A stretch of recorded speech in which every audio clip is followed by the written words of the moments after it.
Breaking the wall of indifference in war and disease. How aid organizations call on world leaders to protect the humanitarian space.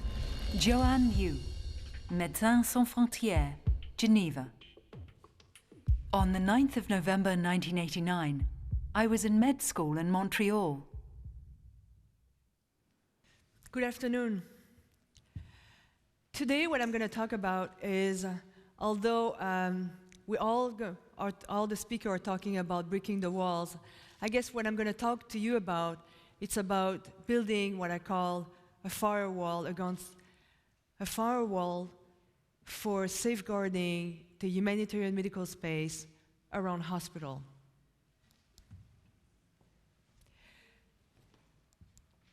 So, when I was a teenager, I read a book called The Plague by Albert Camus, and I remember one sentence that stayed with me for my whole life, and that sentence was when the protagonist, Dr. Rieu, was asked, "Why are you so motivated? Why do you keep going? Why do you still care for those patients who's going to die?" And his answer was really simple. He just said, "I never get used to death. I don't know more." And I guess, that sentence stayed with me, and that's what and why I decided to become an emergency physician. And then I decided to take it, in the ER and never get used to death. And I took it, for one other steps, and I joined Médecins Sans Frontières, Doctors Without Borders in 1996. And so, MSF, Doctors Without Borders, had been working in war zones for 44 years. And for the last 44 years, we've been working at the front line.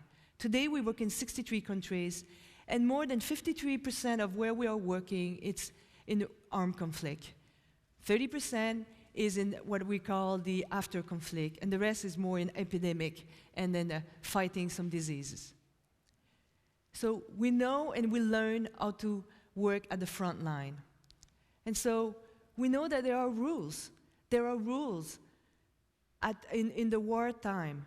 And the rules are, we don't attack ambulance, we don't attack hospital, we don't attack patient, and we don't attack medical caregivers.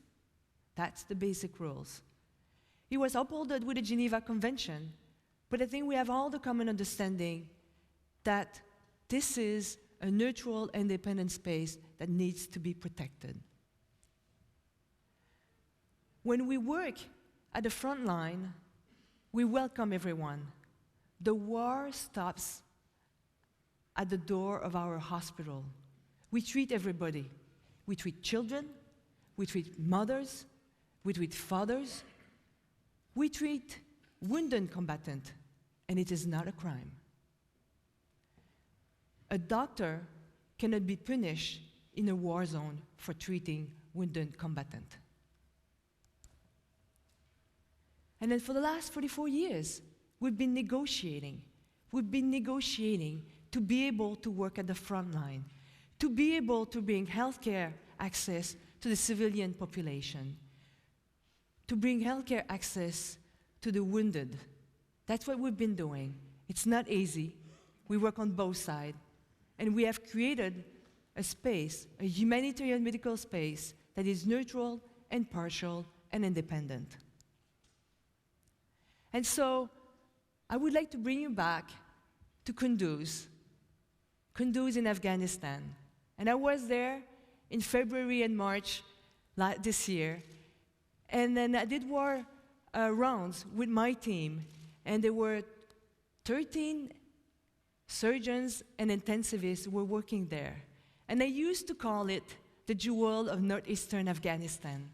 It was the trauma center of Kunduz, serving more than 1 million people who knew that when they were coming to Kunduz Trauma Center, it was a safe place, and this is where they will get high-level care for their trauma. Over the last year, we treated more than 22,000 people in our emergency room, and we did more than 5,000 trauma surgeries. That's what we did. And so,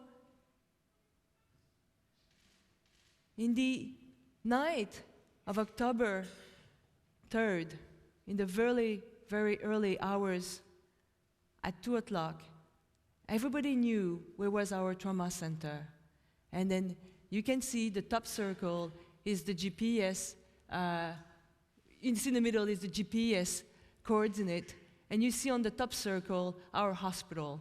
And it's really, really clear, and it's really, you can see the horizontal line, which is the main building, the building that was hosting the ICU, the operating theater, the radiology, the physiotherapy. We had patient and medical staff there. And then you can see at the bottom of this picture, the second circle after the airstrike. And then I just want to bring your attention when you look at this, I don't know, I guess I have a laser, but if you look here, this is the building, and this is gone totally. And if you look around, the trees are intact. It was a precise airstrike.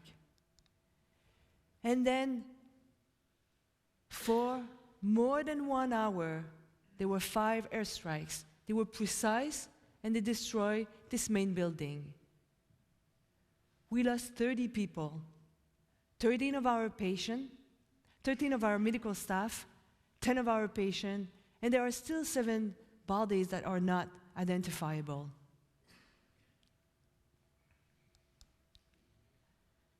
Our patient died in their beds, the one who could not escape.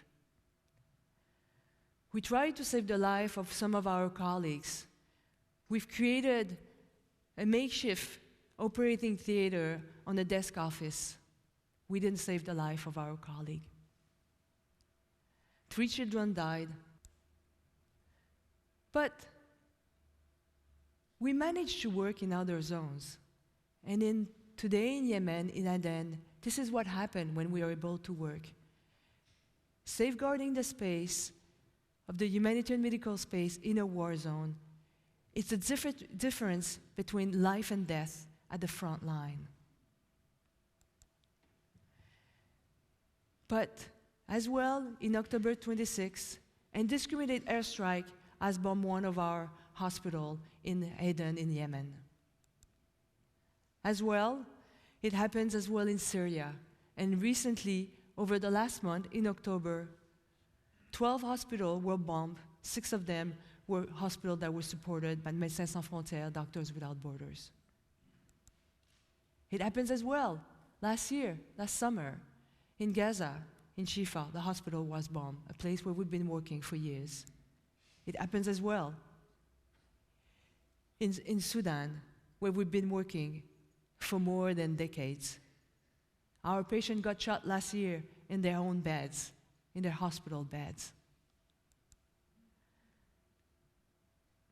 And so, what I'm talking about is the fact that I believe that a hospital should be a safe place.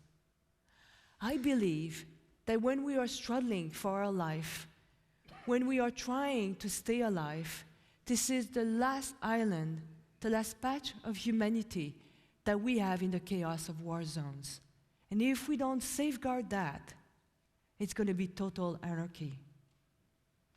And so, what I'm telling you is that a hospital should be a safe place. From Berlin to Yemen to Kunduz in Afghanistan.